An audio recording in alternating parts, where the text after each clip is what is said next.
Bem, queridos, Brasil para Cristo aqui no Rio Grande do Sul começou em crise, pastor Vitor. Muita crise, uma bota crise nisso. E 1953, para vocês terem uma ideia, eu já não cozinho na primeira fervura. 1953, eu tinha 10 anos, agora vocês façam uma conta.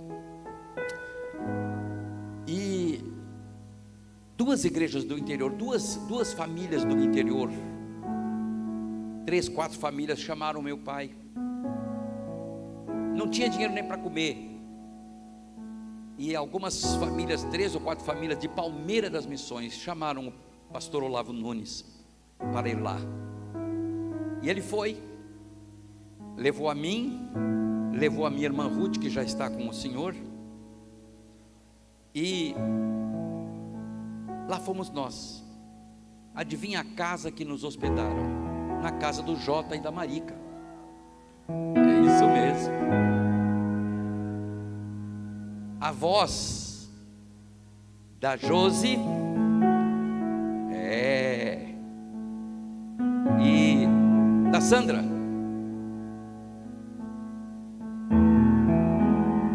E esta família, irmãos, por isso que os caminhos do Senhor são insondáveis. Lá na casa deles, a glória do Senhor era presente. Depois de um culto, tudo era família, não era célula, mas era culto familiar.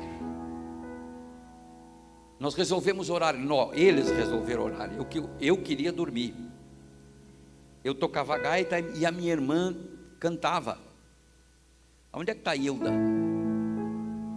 Hein? Puxa vida, além de velho ficou lá atrás, Hilda. E o Eloy também está lá. Nós queríamos era brincar, dormir. Aquela gurizada. Não, vamos orar. Foram orar. E os céus baixou sobre aquele pingo de gente. Sobre aquele pingo de gente. E aonde a minha irmã Ruth recebeu o dom de línguas. Me lembro como se fosse hoje, de madrugada. Madrugada alta, deveria ser 2 horas da manhã. E não parava aquele fogaréu do céu. Coisa tremenda, irmãos. Quando nós estamos, o mundo está em crise, a igreja não passa por crise, porque ela é guiada pelo Senhor. É do Senhor, não é nossa. Crise tremenda, irmãos. Crise tremenda. Então, na casa do Jota e da Marica, nós ficávamos lá, era onde nos hospedávamos. Me lembro como se fosse hoje, 15 quilômetros de Palmeira das Missões. Uma vez eu fiquei 90 dias em Palmeira das Missões. Eu deveria ter uns 13 anos, 14 anos, na casa de um pastor chamado Hermogênio. Não sei se vocês lembram dele. Não lembro, porque vocês nasceram em Bagé. Não em Palmeira, mas eram muito pequenininho. E ele tinha uma égua. E eu digo, eu vou lá na casa do irmão Jota, que eu gostava muito do Beto, do Zaqueu, da gurizada toda, né? Nós éramos irmãos, só faltava uma auréola na cabeça que assim, porque nós, santinho, coisa tremenda. E claro que é brincadeira, né? Irmãos, aqueles 15 quilômetros, a égua não troteou, galopeou, quase matei o bicho de tanto correr. Cheguei na casa do Jota, a égua estava esfarfada de cansada. Aí o Jota olhou, rapaz, o que é isso? Nada, não sei. Ela desandou correndo, nada. Você é que bateu nela e ela galopeou até aqui, quase que a égua morre de cansaço. 15 quilômetros, irmãos, no galope acelerado. Viu como eu era santinho? Coisa tremenda. Esta família, queridos, trouxeram esta igreja para cá. Sabiam? Sabe onde é que começou? Lá na roça.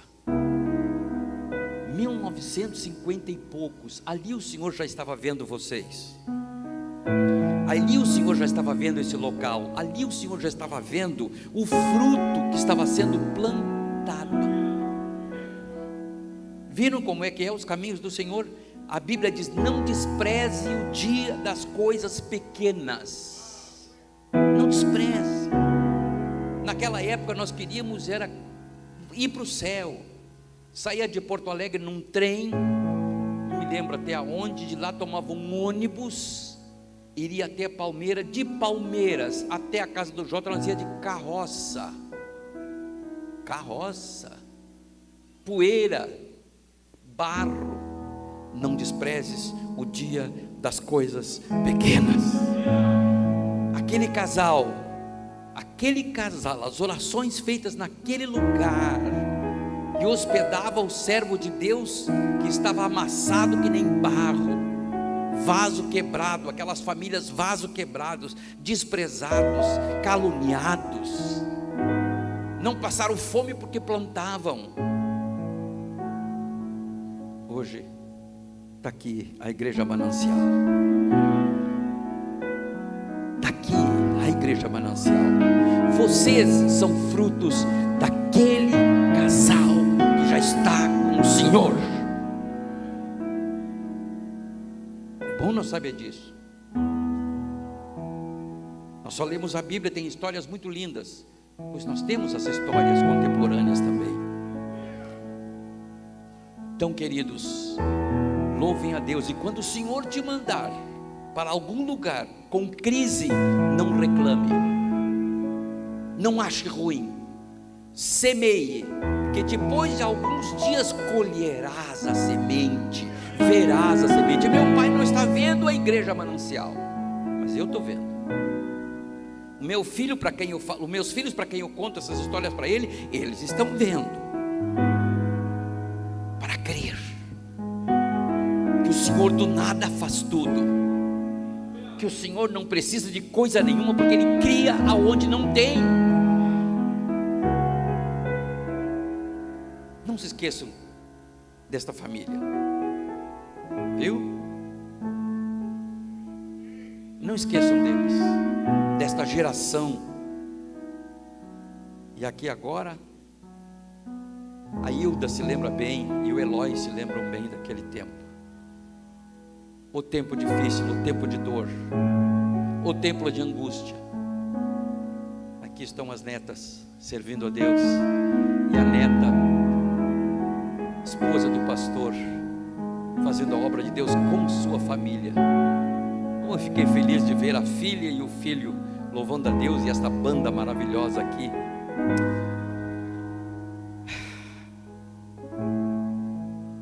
Josi, sinta-se filha, melhor, neta.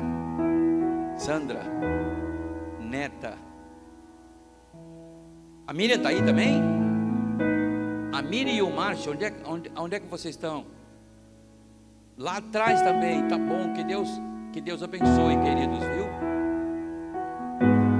A Miriam era a que estava cantando, está ali. Glória a Jesus, aleluia. Lembra de uma coisa, vocês, na casa de Cornélio,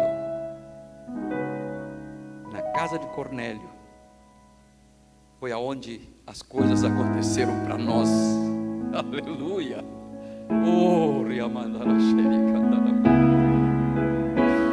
Na casa de Cornélio foi aonde abriu-se a porta da graça para os gentios, gente. Não se ouviu mais falar na casa de Cornélio, mas a casa de Cornélio ficou marcada para sempre. Aleluia. E o Brasil para Cristo daqui e de São Paulo foi para todo o país. Hoje somos mais de 5.000 pastores e cerca de quase 3.000 igrejas com vários pastores. Em Porto Alegre nós somos 7 pastores, e eu e a Marlene já estamos aposentados, não é, meu amor? Fizemos os filhos que tínhamos que fazer, né? Ministramos para todos que precisávamos ministrar naquela época. E agora estamos vendo os frutos. Então, para mim estar aqui hoje, pastor Vitor, é um privilégio histórico, inesperado e muito grande. Então, gente querida, um beijo para todos vocês. Um beijo para vocês.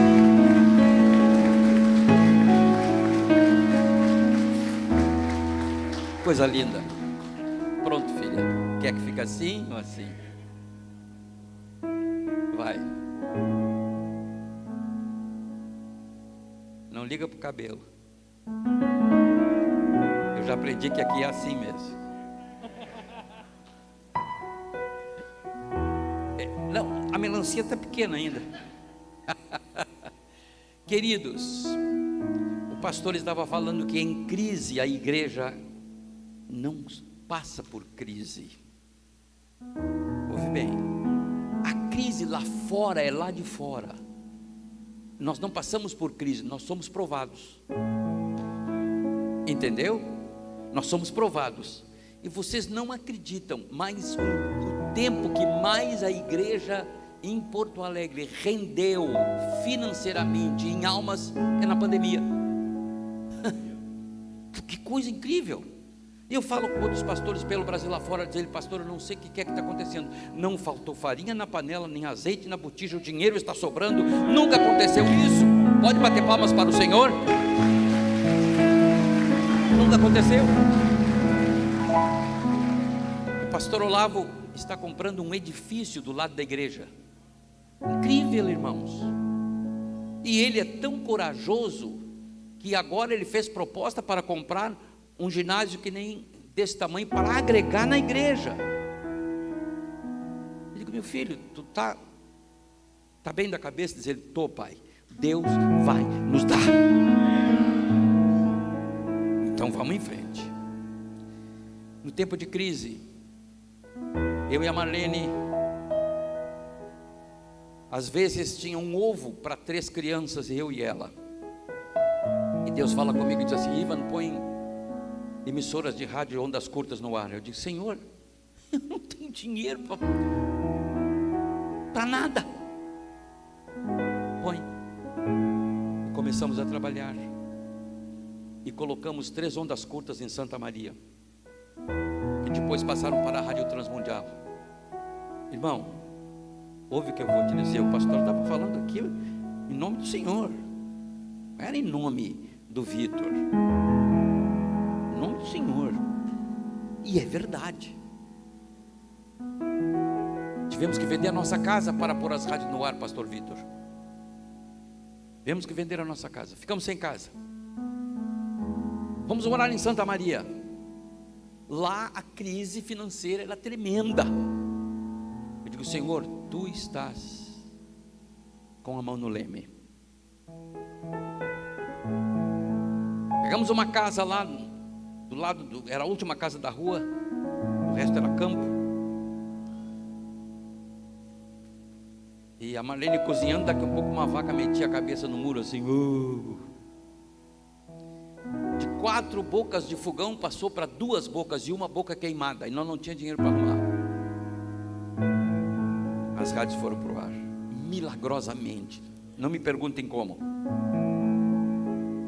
Não existe crise para cima. Semeia. Se você semear, você vai colher. Hoje, vão lá na minha casa. Está grande demais. Uma casa linda, uma casa abençoada. Quando nós vendemos a casa, a Marlene disse: e agora? Eu digo: deixa Deus agir. E Deus nos devolveu nossa casa, nos devolveu o carro, nos devolveu o salário. Se vocês forem no closet da Marlene, vocês estão achando que estão entrando na lojas Renner. Irmãs, vão lá para vocês verem. Tem uma seção que é só sapato. Amém? Yes, yes. Complô, irmão. Isso é complô feminino. Olha, irmãos, é um sapato para cada culto. Se ela vier aqui num outro culto, eu duvido que ela venha com esse sapato aí, ó. Duvido. E por aí vai. Sabe meu close como é que é, meu companheiro? Desse tamanhozinho. Ela disse: tu não precisa de muita roupa. O pastor põe uma roupa, uma roupa escura e está tudo. Ninguém sabe se pregou ou se não pregou. É também assim? Tá bom, queridos. Então, hoje nós somos extremamente abençoados, irmãos. Extremamente abençoados. Se meia. Estou olhando aqui, não vem buscar de volta aí. Não, até vou recolher para cá.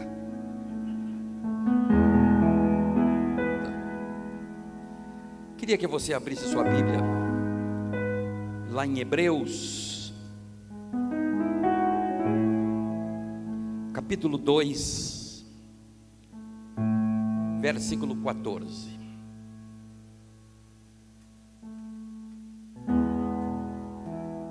Hebreus capítulo 2, versículo 14. Pastor, quanto tempo é da mensagem? Que eu já falei bastante.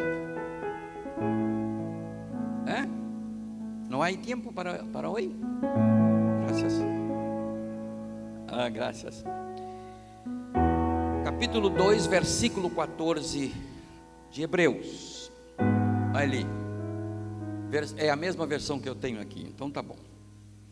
Visto, pois, que os filhos têm participação comum de carne e sangue, também Jesus igualmente participou dessas coisas, para que por sua morte destruísse aquele que tem o poder da morte, a saber, o diabo, e livrasse todos os que pelo pavor da morte estavam sujeitos à escravidão por toda a vida. Pois ele evidentemente não socorre anjos, mas socorre a descendência de Abraão. Por isso mesmo era necessário que em todas as coisas ele se tornasse semelhante aos irmãos, para ser misericordioso e fiel sumo sacerdote nas coisas referentes a Deus, e para fazer propiciação pelos pecados do povo, pois naquilo que ele mesmo sofreu quando foi tentado, é poderoso para socorrer os que são tentados. A carta de Hebreus, irmãos, ninguém sabe quem é o autor, não se sabe. Uns dizem que foi Paulo, muito improvável, outros dizem que foi fulano, Beltrano, e outros afirmam quase que foi Apolo, pelo estilo de linguagem, uma linguagem mais rebuscada, mas é a palavra de Deus. O autor não vem, não muda, não traz alteração nenhuma. O apóstolo, a carta foi escrita aos irmãos dispersos pela Ásia Menor e em Roma, que eram desprezados. A família dos crentes, os crentes perdiam o emprego, os crentes eram mal vistos, os crentes eram perseguidos, a igreja era amassada. Ser crente naquela época não era fácil. O que está voltando hoje, hein? O que está voltando hoje? Quando eu fui ordenado pastor, chegava numa financeira e dizia: eu sou pastor, pronto, o financiamento saía na hora. Hoje você chega na financeira: eu sou pastor, não tem crédito. Sim, isso aqui já aconteceu comigo. Vou tirar o carro no nome da igreja. Não, a igreja não tem crédito. Fim de conversa. Hoje ser crente, irmãos, para o mundo não é bonito. Bonito é seguir os costumes desta época. Aí você pode ser o pior dos homens, a pior das mulheres, você está na crista da onda. O nosso tempo é esse aqui, de Hebreus. Esse é o tempo que estamos vivendo, e vai ficar pior para a igreja e para o mundo. Tem muita gente levando essa pandemia na brincadeira, mas esta é a primeira pandemia mundial. A primeira pandemia, chamo de pandemia, epidemia, as antigas epidemias. As outras foi epidemia. Pandemia é a primeira. E possivelmente não será a última. E a igreja está aqui ainda, Jesus não veio. Os crentes daquela época achavam que a volta do Senhor seria no tempo deles.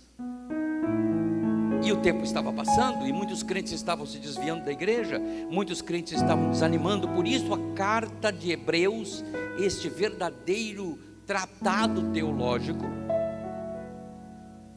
foi escrito para os irmãos que estavam sofrendo.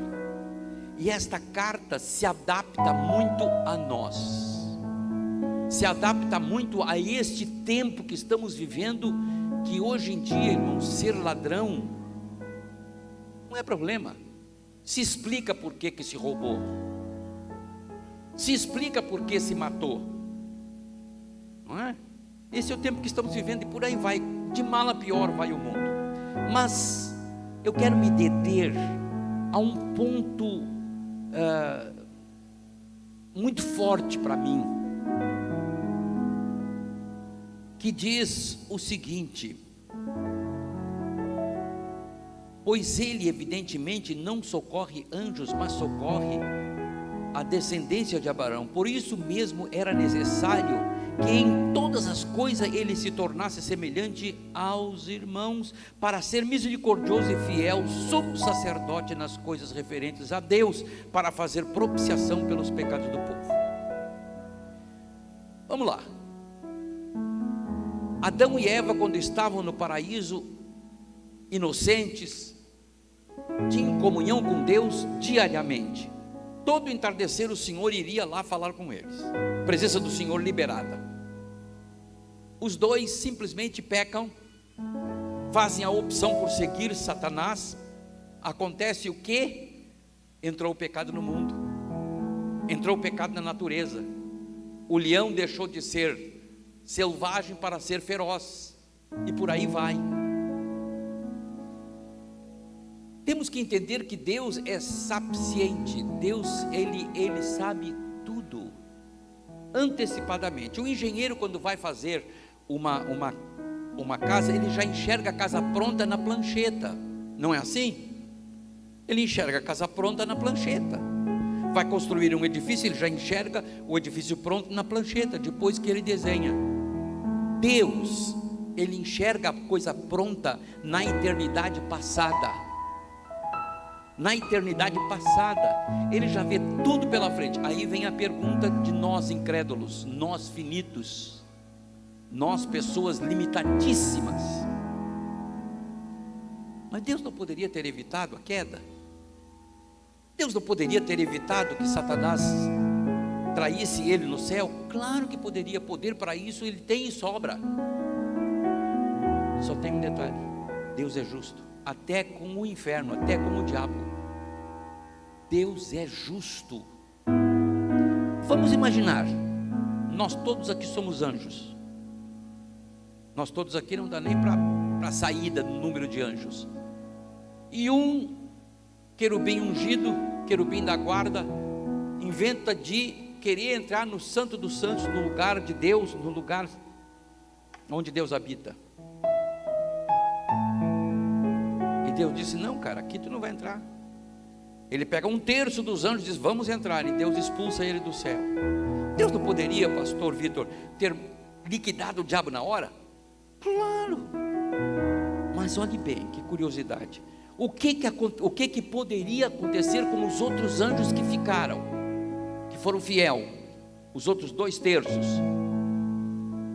Lá adiante passou-se milênios e milênios desse acontecimento, e chega um anjo e diz: mas será que Lúcifer não tinha razão e Deus foi injusto com ele? O que aconteceu? Deus está deixando o diabo viver para demonstrar o que ele é. Aí nós perguntamos: mas por que, Senhor, tanta gente ruim consegue viver tanto tempo e às vezes o crente morre? Deus está deixando nós ver que aquele cara ruim que vai para o inferno, ele é uma desgraça mesmo, e não é para nós seguirmos o caminho dele.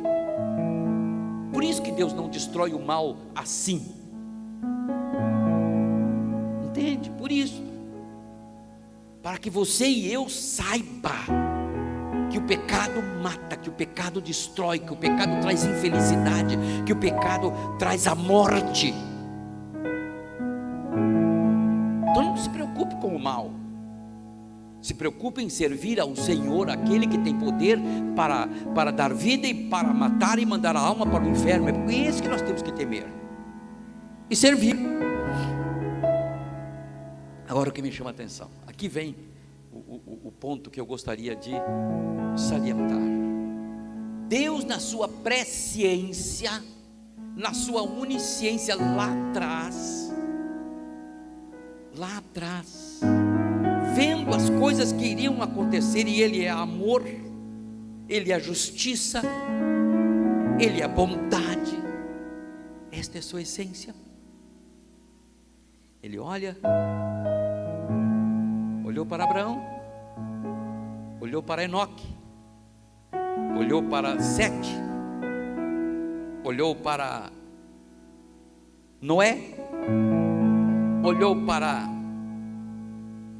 os filhos de Abraão, olhou para todos os heróis da fé e não achou um homem, um sequer, que poderia resolver o problema do pecado. Não achou nenhum. Olha para o seu filho, isso na eternidade passada, que quando Deus está fazendo o projeto, Ele já vê o fim, mas Ele vê mesmo a obra pronta. Não é como o engenheiro, ele vê no papel. O engenheiro, Deus vê a obra pronta, quando Ele está fazendo o rascunho. Olha e diz: filho, não tem ninguém. Mas Abraão não serve. Abraão mentiu. Abraão, tu não viu que fez um filho em Sara, em Agar? Jacó também não serve. Jacó logrou até o próprio pai. Ah, que coisa séria. Mas Enoque que não experimentou a morte.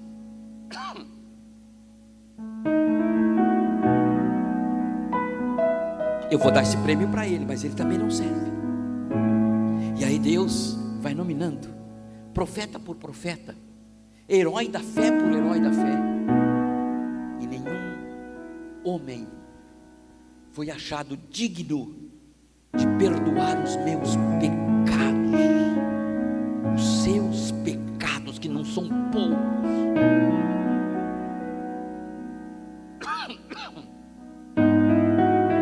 E o filho diz: pai, se o problema é esse, está resolvido.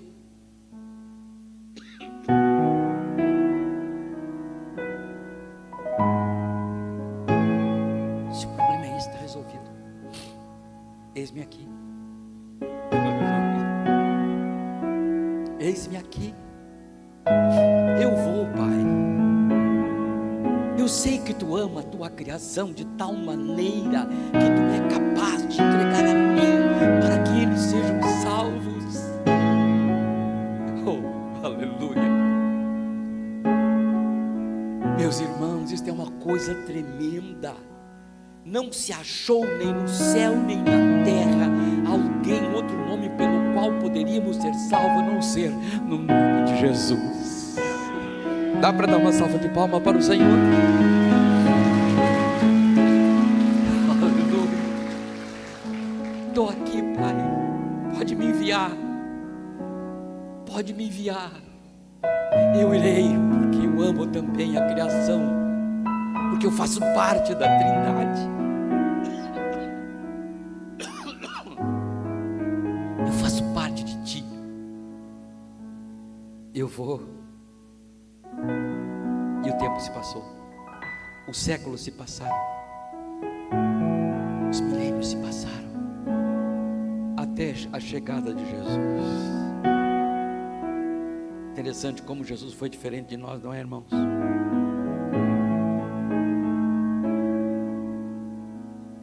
Como Ele foi diferente de nós.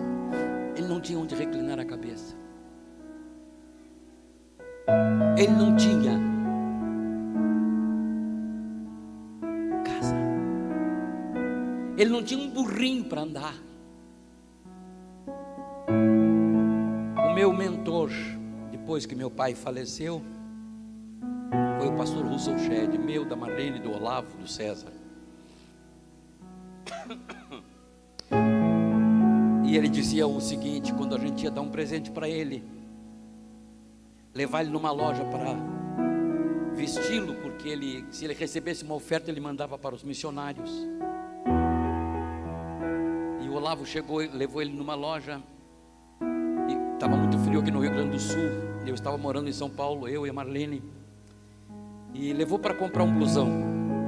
Comprou o blusão e o Olavo disse: pastor Shedd, a igreja me liberou mais recurso para o senhor comprar mais roupa, mais blusão, mais casaco. Ele, depois do Olavo insistir muito, disse ele: pastor Olavo, quantos corpos eu tenho? Não é só um? Então chega. Meus irmãos, nós somos muito apegados às coisas. Nós somos muito apegados ao dinheirinho que está na poupança no banco. Mas entendo que a Bíblia diz que a terra é o escabelo dos pés do Senhor, é o estrado dos pés do Senhor, que tudo é dele e nada é seu. Aquela casa que está no seu nome é emprestado. Ou você vai levar ela nas costas para a sepultura? Como é o negócio? Vai levar o seu carro aí para a sepultura? Vai? Meu irmão, ó aqui, ó. Essa aliança é muito bonita, é dos nossos 25 anos. Se eu partir com Jesus, a Marlene tira essa aliança do meu dedo na hora. E se ela morrer, eu tiro a dela também. Ou eu tiro, ou o coveiro vai lá e tira. Nós não levamos nada daqui. Nós só levamos daqui o amor que espalhamos, igreja do Senhor. Nós só levamos daqui a bondade que de Deus recebemos e espalhamos para os nossos semelhantes. Nós só levamos daqui, queridos, a generosidade com que tratamos o reino de Deus e os nossos semelhantes. Você não leva nada daqui. Estou com um carro aqui na porta. O César foi comprar esse carro para mim e para a Marlene. E ele queria comprar uma caminhonetezinha mais cara. Eu disse: filho, para quê? Só para eu e a tua mãe andar? Esse carro tá bom, tá ótimo. Oh, irmãos, o apóstolo Paulo estava muito irritado com o sofrimento do espinho na carne. Eu não sei se eu tenho espinho, tem coisas que me incomodam, mas eu não posso chamar nem de espinho, porque outros têm coisa pior. Passei por 2 cânceres, passei por 2 infartos, estou aqui vivo, quero o que mais? Quero o que mais? Me expliquem. Essa casa não é sua, gente, só está no seu nome, viu? E se você tiver muito dinheiro, quando você morrer, os filhos vão ficar se tropeçando, se cutucando, porque cada um quer levar um pouquinho para si.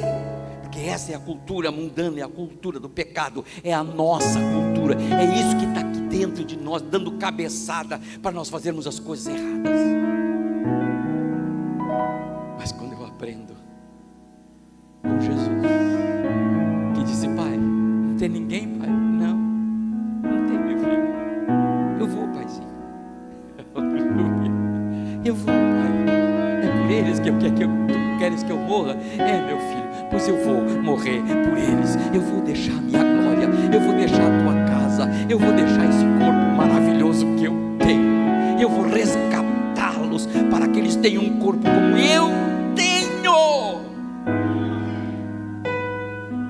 Lá em Filipenses, irmãos, diz a palavra de Deus que ele se fez homem, se fez carne.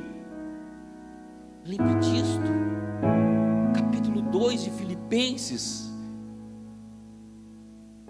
fala isso com clareza, versículo 5 a 11. Ele se fez homem, Imagina Deus, onisciente, onipresente, onipotente, criador dos céus e da terra, criador do universo. O homem não consegue ir a Marte porque morre lá, tem que ir com uma nave especial, não sabe se volta. O criador disso tudo se fez um finito. adoeceu por nossa causa, teve sede por nossa causa, teve fome por nossa causa, foi surrado por nossa causa, foi martirizado por nossa causa, foi abandonado por nossa causa, até os seus discípulos deixaram sozinho. Não pudestes orar nem um pouco comigo, diz Jesus, naquela noite angustiosa, naquela noite terrível, naquela noite amarga, naquela noite mais escura da vida de um homem. O Deus encarnado sofreu para te salvar, para mudar a tua vida, para mudar a tua família, para mudar o nosso ser. Aleluia!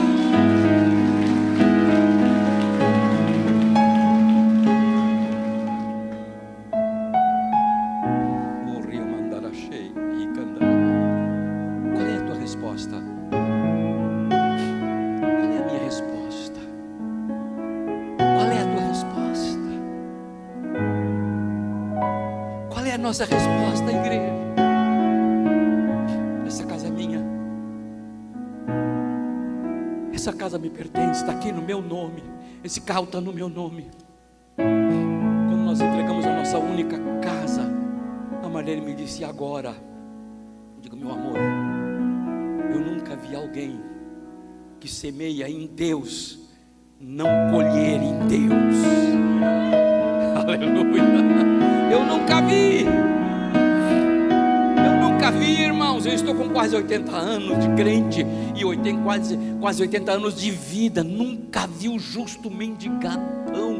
Eu nunca vi quem semeia em Deus que não colheu em Deus. O generoso dos generosos diz: paizinho, eu vou então. Tu olhou bem aí, não tem ninguém? Não, não tem ninguém. Nenhum profeta, nenhum profeta. Nenhum patriarca, nenhum patriarca. Nenhum herói da fé, nenhum, meu filho.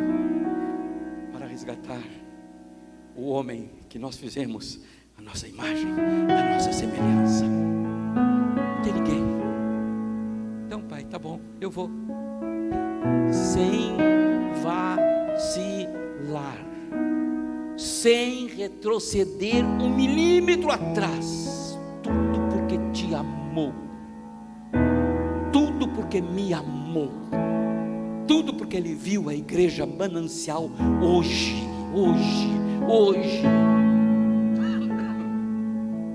porque diz a palavra que Deus nos viu antes da criação dos mundos, da sua presciência.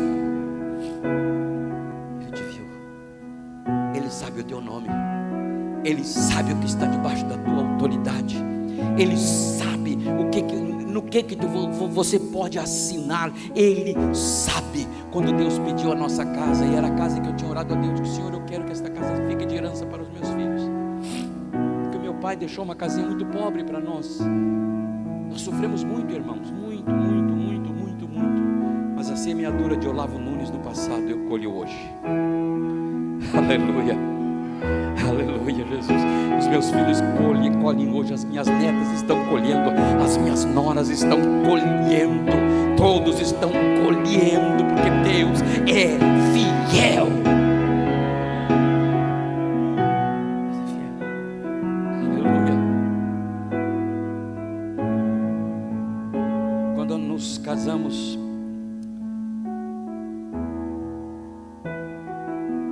a Marlene tinha um sonho de ter as coisinhas dela. Toda a jovem deseja ter tudo, e ela perdeu tudo, inclusive o seu emprego, que ajudava a nos sustentar. Hoje ela só trabalha em casa. Falar em trabalho em casa, irmão, vocês têm que ir lá em casa, pastor Vitor, viu, Josi? Tem que ir lá para comer a comidinha dela, para ver essa mãozinha pequenina, o que é capaz de fazer. Tá dentro? Vamos embora, vamos lá. Irmãos, eu sou um privilegiado. Quando eu era noivo daquela moça linda, abençoada, séria, crente, e é crente até hoje, e engraçado, ela é amicíssima da Marlene, até nisso ela foi abençoada por mim, que a minha ex-noiva ama ela de paixão. Pode acontecer uma coisa dessa? E mais, dá presente para ela, aquela miserável, em vez de dar para mim, que nada, é uma moça abençoada. Dá presente para a Marlene. Mandou agora, no aniversário da Marlene, ela não esquece. Só Jesus pode fazer isso, irmãos. Qual é a moça que gosta do ex-namorado, do marido? Nenhuma. Quer ver a moça lá na China? Pois as duas se dão demais. Até nisso Deus foi bom comigo, porque eu disse: Senhor, eu amo muito essa moça, eu te entrego meu Isaac. E o Senhor me deu a pérola mais preciosa que eu poderia encontrar na minha vida, chamada Marlene. Me resgatou de uma solteirice daquelas. Hilda, tu sabe quem é que estava, Eloy, com a palavra de Deus para me dizer qual era a moça? O pastor André. Pastor André. Eu era pastor em Caxias e eu estava esperando, porque Deus me falou ainda quando eu era noivo: o pastor André vai te dizer quem é a tua esposa. E a boca daquele velho não se abria. Passou 2 anos, digo: pastor André, fala. Passou 10 anos, pastor André, fala, porque eu não aguento mais, eu já estou pelas caronas, pastor André, não aguento mais. Um dia ele chega numa quinta-feira, inverno, frio, agosto, num culto pequeno. A Marlene estava sentada à direita, com os pezinhos, um pauzinho da cadeira da frente. Ele pregou naquele culto, ele nem sabia que tinha culto. Depois do culto ele me chama e diz: Ivan, tá vendo aquela mocinha loira lá? Sim, aquela ali é a tua esposa. Eu digo: yes, é agora. Yes, aleluia. Irmãos, eu saí patinando em seco. Saí patinando em seco. 3 filhos em 2 anos e 11 meses. Sabe lá o que é isso? Irmãos,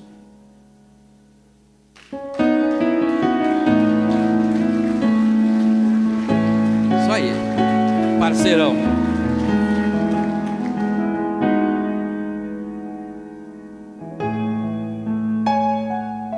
Que felicidade, irmãos. Não, mas eu também não era tão faceiro assim. Ela que não me deixava sossegado. Eram os dois, né, meu amor, apaixonados. Não víamos barreira. Não respeitávamos nem a quarentena depois do filho.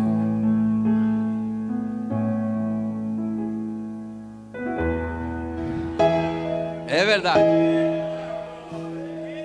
Pode me acompanhar, irmãos, que dá certo. As irmãs aí que não estão gostando dessa história, não.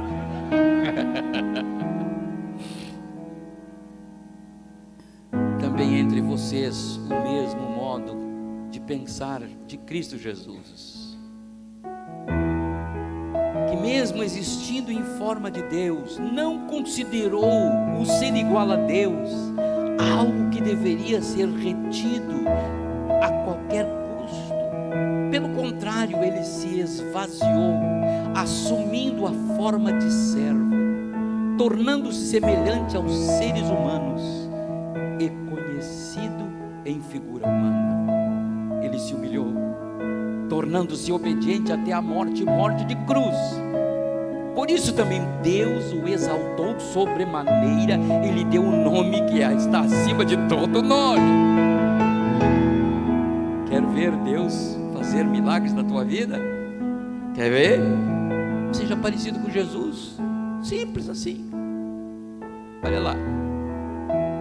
Para que ao nome de Jesus se dobre todo o joelho, nos céus, na terra e debaixo da terra, até o inferno tem que se dobrar, e toda língua confesse que Jesus Cristo é o Senhor, para a glória de Deus Pai. Palmas para Jesus.